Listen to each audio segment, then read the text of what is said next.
Hello students, welcome to commerce one.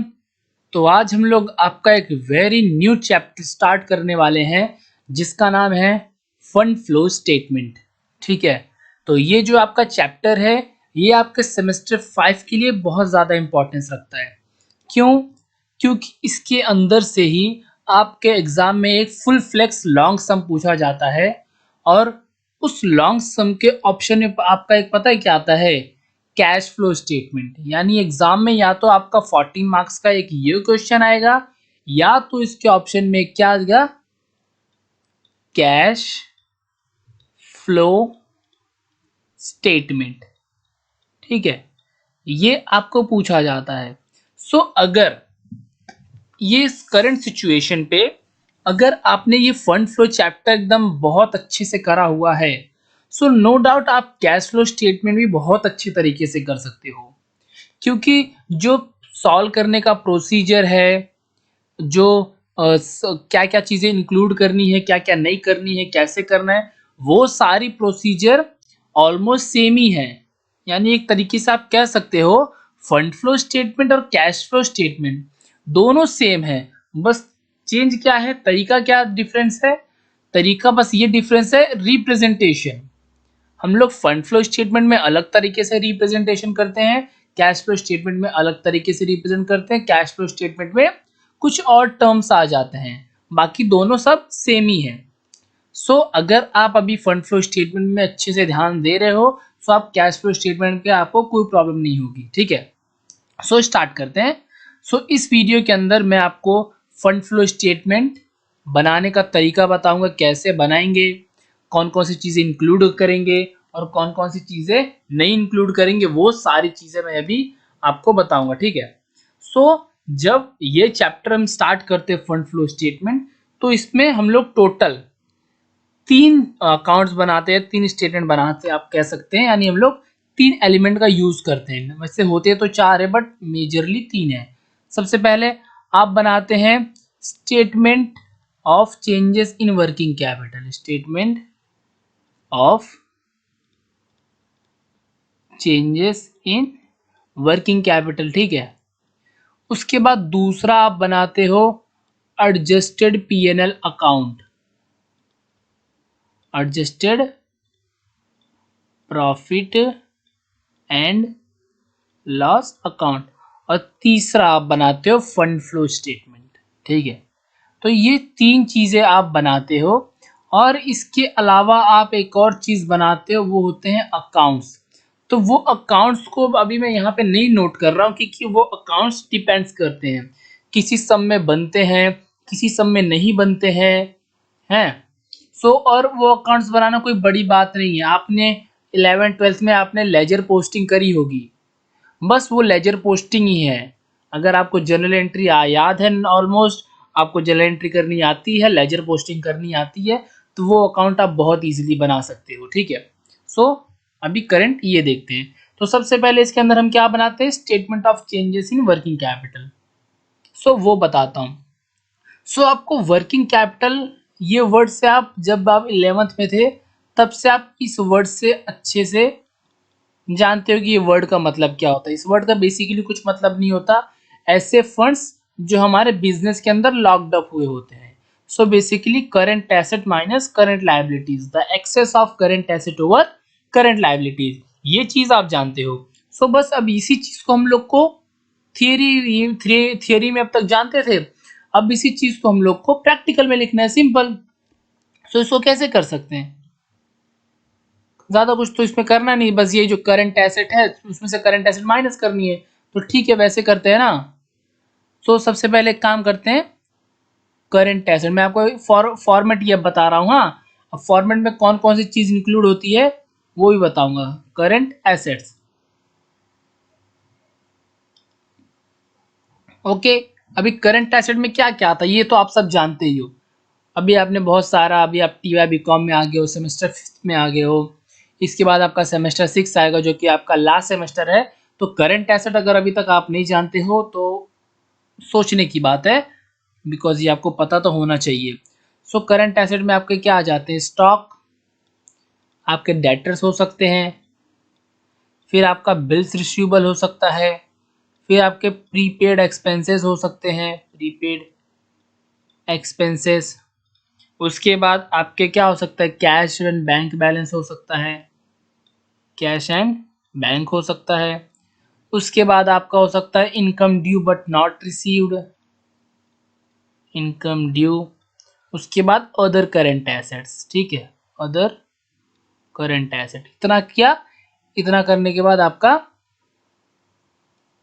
Total, okay, इसको हम लोग ले लेते हैं ए। उसके बाद अगेन करेंट लायबिलिटीज।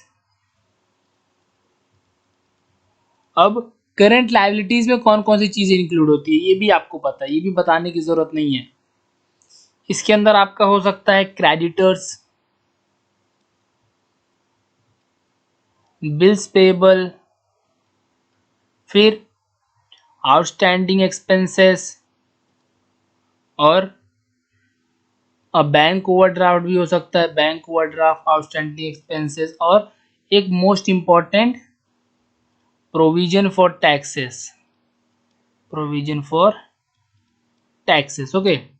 उसके बाद क्या करेंगे, वर्किंग कैपिटल फाइंड करेंगे। तो वर्किंग कैपिटल कैसे फाइंड करेंगे, working capital. So working capital का फॉर्मूला क्या है, current asset minus current liabilities. So एक सेकेंड, एक सेकेंड, जस्ट टोटल का कॉलम भूल गए हैं, टोटल का कॉलम पहले बना लेते हैं, ठीक है। सो टोटल इसको बी ले लेते हैं, ओके, टोटल बी। अब वर्किंग कैपिटल फाइंड करना है, तो वर्किंग कैपिटल का फॉर्मूला क्या है, current asset minus current liabilities. हमने करंट एसेट को ए सपोज करा है और करंट लायबिलिटीज को हमने क्या सपोज करा है, बी सपोज करा है। तो ए माइनस बी कर देंगे तो आपका आ नहीं जाएगा वर्किंग कैपिटल, बट ये आपका पता है क्या आएगा, ये आपका वर्किंग कैपिटल आएगा।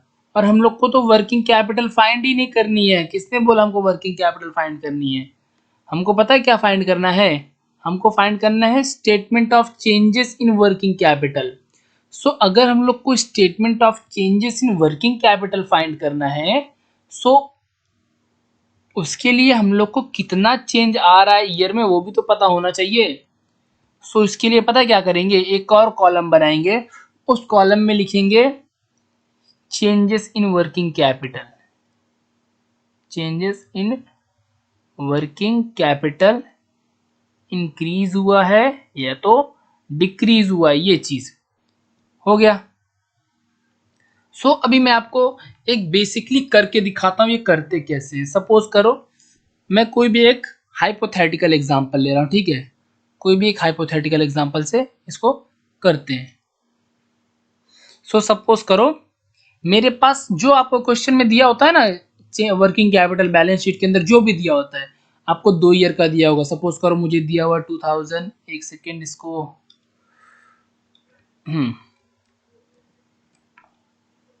ओके। सो सपोज करो आपको दिया हुआ 2018, 2018 और 2019, आपको ये 2 ईयर का दिया हुआ है, ठीक है। सो सपोज करो मेरा यहाँ पे स्टॉक था 40,000 यानी प्रीवियस 2018 में, और अभी मेरा स्टॉक कितना हो गया, 60,000 हो गया, ठीक है। सपोज करो मेरा बिल्स रिसीवेबल यहाँ पे था 1 लाख और यहाँ पे मेरा हो गया है 80,000। तो कोई अमाउंट चेंज करता हूँ क्योंकि डिफरेंस 20,000 का आएगा तो आप कंफ्यूज हो जाओगे, ठीक है ना। तो यहाँ पे मैं कर देता हूँ 70,000, ठीक है। पहले 1 लाख था प्रीवियस ईयर में, अभी करंट ईयर में 70,000 हो गया है। अभी कैश देख लेते हैं, कैश सपोज कीजिए यहाँ पे 10,000 था, अभी यहाँ पे 16,000 हो गया, 18,000 ले लेते हैं, 18,000 हो गया। सो कुछ नहीं करना है, अगर आपका जो प्रीवियस ईयर है उसको करंट ईयर से माइनस करना है, यानी इन दोनों के बीच में माइनस करना है, यहाँ पे माइनस करना है, previous year minus current year.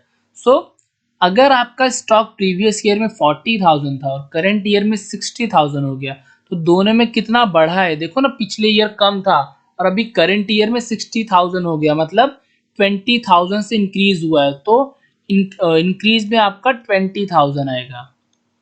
और अभी जो जो वीडियो स्किप करने का सोच रहा है क्योंकि इंक्रीज डिक्रीज ही कर रहा हूँ, तो अगर वो कर रहे हो तो बहुत बड़ी गलती करोगे, क्योंकि करंट लायबिलिटीज में चेंज होगा। तो प्लीज पहले एक बार करंट लायबिलिटीज का देख लीजिए, उसका ट्रीटमेंट कैसे देते हैं, ठीक है ना। तो अगर आपको स्किप करना है तो करंट एसेट का जहां मैं बता रहा हूं उतना ही स्किप करो, उसके बाद करंट लायबिलिटीज का आप देख लीजिए, ठीक है।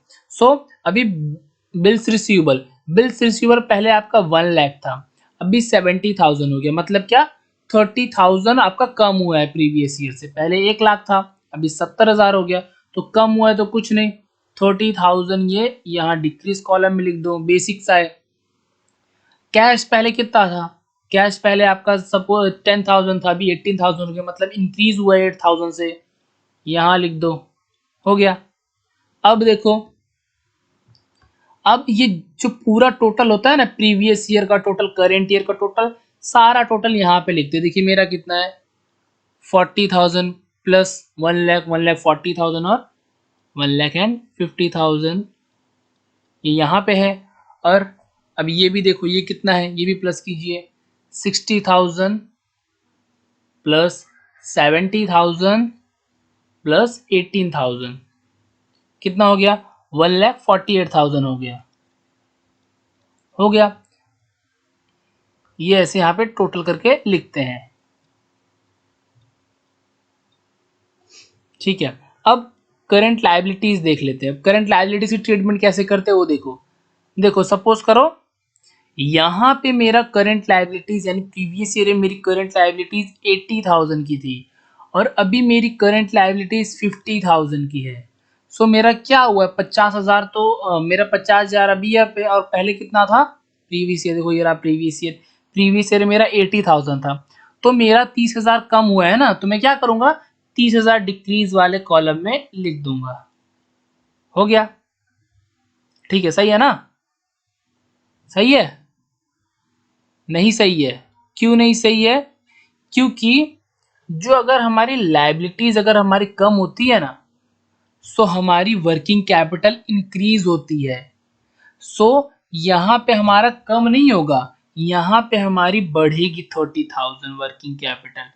यहाँ पे अगर आप इस गलत फहमी में हो कि हम लोग इंक्रीज डिक्रीज अमाउंट का लिख रहे हैं तो आप गलत हो। यहाँ पे हम लोग इंक्रीज डिक्रीज वर्किंग कैपिटल का लिख रहे हैं, यहाँ पे लिख रहे हैं इंक्रीज इन वर्किंग कैपिटल और यहाँ पे लिख रहे हैं decrease in working capital. So अगर हमारी एसेट्स इंक्रीज हो रही, करंट एसेट इंक्रीज हो रही है, तो हमारी करंट लायबिलिटीज इंक्रीज करेगी, और अगर डिक्रीज हो रही है तो डिक्रीज करेगी। उसी जगह पे अगर हमारी करंट लायबिलिटीज इंक्रीज हो रही है तो हमारी वर्किंग कैपिटल डिक्रीज करेगी, और अगर डिक्रीज हो रही है तो इंक्रीज करेगी। सपोज कीजिए यहाँ पे मेरा बैंक ओवरड्राफ्ट था 4 लाख का, ओके, और अभी कितना हो गया है, अभी सपोज कर लीजिए 4,50,000 हो गया, मतलब बढ़ गया है ना, बढ़ गया है। तो बढ़ा है तो मैं इसको इंक्रीज के कॉलम में ना लिख के इसको मैं डिक्रीज के कॉलम में 50,000 लिखूंगा। उसके बाद ये भी टोटल कर लेते हैं, यहाँ पे क्या हो जाएगा 4,80,000 और यहाँ पे कितना हो जाएगा 50,000 प्लस 4,50,000 आपका हो जाएगा 5 लाख। अब ए माइनस बी करना है, कुछ नहीं, इसमें से इसको माइनस कर दीजिए, जो अमाउंट आएगा यहाँ पे लिख दीजिए, फिर 1,48,000 में से 5 लाख माइनस कीजिए। ये तो मेरा हाइपोथेटिकल एग्जांपल था, तो आंसर नेगेटिव आ रहा है, तो उसको उतना मत सोचिए। अब उसके बाद most important, changes in working capital कैसे निकालेंगे, कुछ नहीं करना है। देखो ये जो आपकी इंक्रीज वाली साइड है और डिक्रीज वाली साइड है, दोनों में से जो ज्यादा है वो प्लस कर लो। सपोज करो मेरा डिक्रीज वाली साइड मेरी ज्यादा है, सपोज क्या करो ज्यादा ही है, 80,000 है मेरी डिक्रीज वाली साइड, है ना। सो मैं डिक्रीज वाली साइड को ऐसे मैं यहाँ पे लिख दूंगा 80,000 और इंक्रीज साइड भी मैं ऐसे लिख दूंगा 80,000। फिर जो भी ऊपर बचा कुछ है उससे माइनस कर दो, 80,000 माइनस 30,000 फिर माइनस 8,000 फिर माइनस 20,000। अब ये जो मेरा बचा खुचा अमाउंट है ना, ये मेरा आ गया चेंजेस इन वर्किंग कैपिटल। अगर इंक्रीज आएगा तो डिक्रीज में आता है, डिक्रीज आता है तो इंक्रीज में आता है। ठीक है, ये आपका हो गया statement of changes in working capital. मैं आपको यहाँ पे वो लिख के बता देता हूँ कि करते कैसे। फॉर एसेट्स अगर इंक्रीज हो रहा है तो हम लोग इंक्रीज में लिखेंगे, डिक्रीज हो रहा है हमारे एसेट्स तो डिक्रीज में लिखेंगे। उसी जगह अगर लायबिलिटीज आ जाती है, लायबिलिटीज आ जाती है, सो अगर इंक्रीज हो रही है लायबिलिटीज तो हम लोग डिक्रीज में लिखेंगे, और डिक्रीज हो रही है तो हम लोग इंक्रीज में लिखेंगे। ये आपका हो गया पूरा statement of changes in working capital. ठीक है, अब इसके बाद एडजस्टेड पीएनएल अकाउंट। अब पीएनएल अकाउंट भी आप सब जानते हो, बनाते आए हो, पता है इसके अंदर कौन कौन सी एंट्रीज इंक्लूड करते हैं, कौन कौन सी एंट्रीज नहीं इंक्लूड करते, वो भी पता है। सो वही चीज़ इसमें भी करना है। जितने भी अपने सारे नॉन कैश एक्सपेंसेस है या जो भी अपने खर्च होते हैं वो सब हम लोग को इसके अंदर लिखना है। नॉन कैश एक्सपेंसेस ही आएगा ऑलमोस्ट, क्योंकि ये पीएनएल अकाउंट तो है नहीं, एडजस्टेड पीएनएल अकाउंट है, तो वो सब आने के कोई चांसेस ही नहीं है। ठीक है, सो देखते हैं अब वो उसमें हम लोग क्या क्या इंक्लूड करेंगे। ओके, सो सबसे पहले हम लोग ले लेते हैं सबसे बेसिक सा एग्जांपल जो सभी लोग जानते हैं। तो जब भी आपको पीएनएल अकाउंट स्टार्ट करना हो तो सबसे पहले आप बैलेंस शीट में जाइए, बैलेंस शीट में जो भी ओपनिंग बैलेंस है वो लिख दीजिए। सो सबसे पहले यहाँ पे आ जाएगा आपका ओपनिंग बैलेंस, तो बाय बैलेंस बीडी, और यहाँ पे अमाउंट आपकी। उसके बाद क्लोजिंग बैलेंस लिख लेते हैं, कितना ले, ज़्यादा तो मैं लेने नहीं, ज़्यादा एग्जांपल लेते हैं, इतना लेना कि एक स्क्रीन में आ जाए। तो यहाँ पे लिख देते हैं। ठीक है, बाय एक सॉरी 2 आएगा, to balance C D, to balance C D. ठीक है, ये आ गया। एक बात मेरे को और बतानी रह गई कि यहाँ पे जो प्रोविजन फॉर टैक्सेस है ना, ये वाली अमाउंट, ये प्रोविजन फॉर टैक्सेस हम लोग वर्किंग कैपिटल में तभी इंक्लूड करेंगे जब क्वेश्चन में कोई एडजस्टमेंट ना दिया हो इसके रिगार्डिंग। अगर क्वेश्चन में इसके रिगार्डिंग कोई एडजस्टमेंट दिया है तो हम लोग करंट लायबिलिटी में प्रोविजन फॉर टैक्सेस नहीं इंक्लूड करेंगे, सो वो हमारा पीएनएल अकाउंट में जाएगा। ओके, इतनी छोटी मैं भूल गया था बताना, सोचा बता दूं। ठीक है, सो अभी डेबिट साइड सारे जो अपने नॉन कैश एक्सपेंसेस है वो लिख सकते हैं, जैसे कि सबसे पहला आपका आता है डेप्रिशिएशन। ठीक, फिर आपका आ जाएगा return of goodwill, return of goodwill. ठीक, उसके बाद अमाउंट के लिए मैं अमाउंट नहीं लिख रहा हूँ, यहाँ पे ऐसे अमाउंट लिख सकते हो। उसके बाद आपका आ जाएगा डिबेंचर डिस्काउंट, डिबेंचर डिस्काउंट। और क्या हो सकता है आपका आ सकता है loss on sale of assets, loss on sale of assets.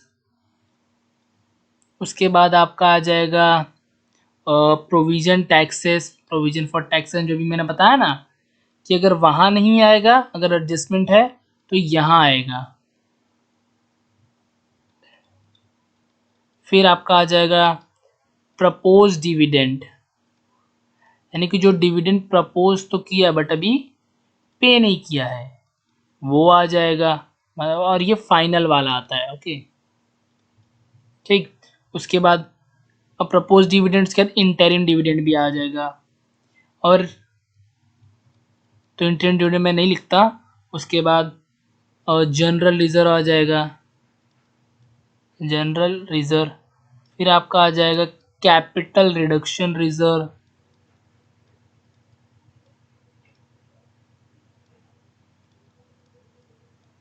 Okay, उसके बाद क्या आ जाएगा आपका, हो सकता है goodwill, preliminary expenses written off, preliminary expenses written off, ये सब हो गया आपका, ये सब आपके ये सब आपके एडजस्टेड P&L अकाउंट का डेबिट साइड है। यानी जितने भी नॉन कैश एक्सपेंसेस आते हैं जिसको हम लोग कैश में नहीं पे करते हैं, बस वो ऑटोमेटिक पे हो जाते हैं, वो इस साइड लिखते हैं।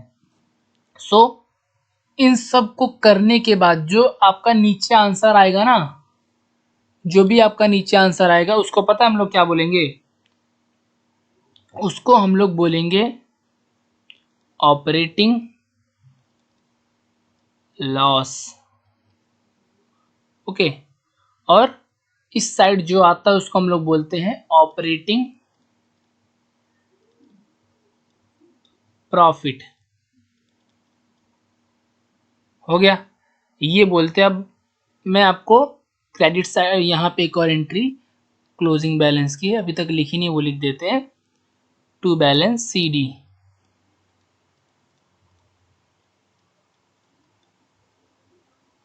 Okay,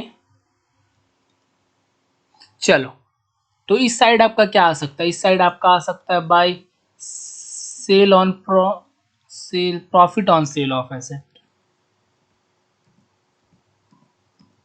profit on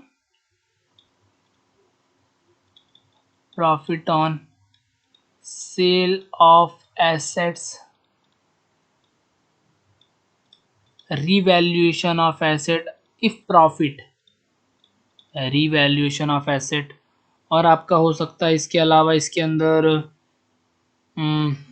let me think, okay, आपका हो सकता है profit on sale of investment by profit on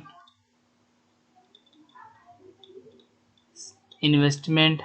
okay, ये सारी चीज़ें हो गई, बस ये हो गया आपका। जो भी टोटल करोगे यहाँ पे टोटल आएगा तो टोटल करिए, फिर इसको उठा के इस साइड लाइए लेफ्ट डेबिट, और डेबिट साइड के मान उठा के क्रेडिट साइड लाइए। उसके बाद जो बच के माइनस में आंसर आए, यहाँ पे माइनस होके आएगा, उसको ही हम लोग बोलेंगे ऑपरेटिंग प्रॉफिट। हो गया, ये हो गया आपका एडजस्टेड P&L अकाउंट। अब मेन और लास्ट थिंग, ठीक है, ये इंपॉर्टेंट है, ये देखिए। सबसे पहले क्रॉस एंट्री करेंगे, जो आपका ऑपरेटिंग प्रॉफिट यहाँ क्रेडिट साइड है ना, तो फंड फ्लो स्टेटमेंट बनाते टाइम वो आपका इस साइड आ जाएगा, ऑपरेटिंग प्रॉफिट, ठीक है, वो आपका इस साइड आएगा। और डिक्रीज इन वर्किंग कैपिटल है तो वो इधर आएगा, ये भी क्रॉस चलेगा, डिक्रीज इन वर्किंग कैपिटल। और अगर इंक्रीज हो तो इंक्रीज यहाँ पे आएगा, इंक्रीज इन वर्किंग कैपिटल। और ऑपरेटिंग लॉस हुआ तो ये वो यहाँ पर आएगा, ऑपरेटिंग लॉस, ठीक। अब इसके अलावा सोर्सेस ऑफ फंड में आप उतना सोचिए कि जो भी मेरा गिवन ईयर है उसके अंदर मुझे कहाँ कहाँ से मुझे पैसा मिला है। पैसे मिलने के क्या क्या तरीके हो सकते हैं। सबसे पहला तो अपना हो सकता है कि शेयर इशू किया हुआ है, ठीक है, शेयर इशू किया हुआ है, शेयर इशू करते हैं तो पैसे मिलते हैं। उसके बाद सेल ऑफ एसेट किया है, सेल ऑफ एसेट्स। फिर sale of machinery, sorry machinery, sale of investment, ये हो गया। उसके बाद आपका हो सकता है issue of debenture, issue of debenture. फिर बैंक से लोन लिया होगा तो भी पैसे आएंगे। फिर calls on share, equity share पे कॉल ले बुलाते हैं, मतलब कि इंस्टॉलमेंट बुलाते हैं, तो भी आपका हो सकता है। ये सारी चीज़ों से आपका सोर्सेज है। और एप्लीकेशन है तो क्या हो सकता है, एप्लीकेशन में तो सबसे पहले तो आपका यही हो सकता है ना, आपने जो बेची होगी मशीन, सॉरी मशीनरी खरीदी होगी, बेची होगी तो अपने सोर्सेज है। Purchase of assets, purchase of assets. उसके बाद डिविडेंड पे किया होगा आपने, dividend paid income tax paid, income tax वो आ सकता है। उसके बाद रिडिम्पशन ऑफ डिबेंचर हो सकता है आपका, रिडेम्पशन ऑफ डिबेंचर। उसके बाद परचेज ऑफ इन्वेस्टमेंट, जो चीज़ वहाँ पे है वो चीज़ यहाँ पे अपोजिट लिख दो और तो कुछ नहीं।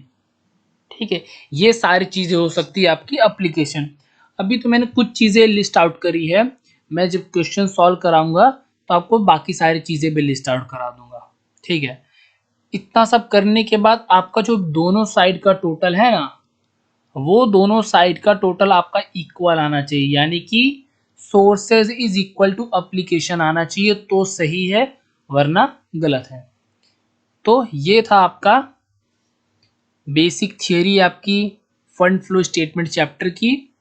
सो अब नेक्स्ट वीडियो में आपसे मिलता हूँ इसी चैप्टर के सम्स के साथ। तो तब तक के लिए good bye and happy learning.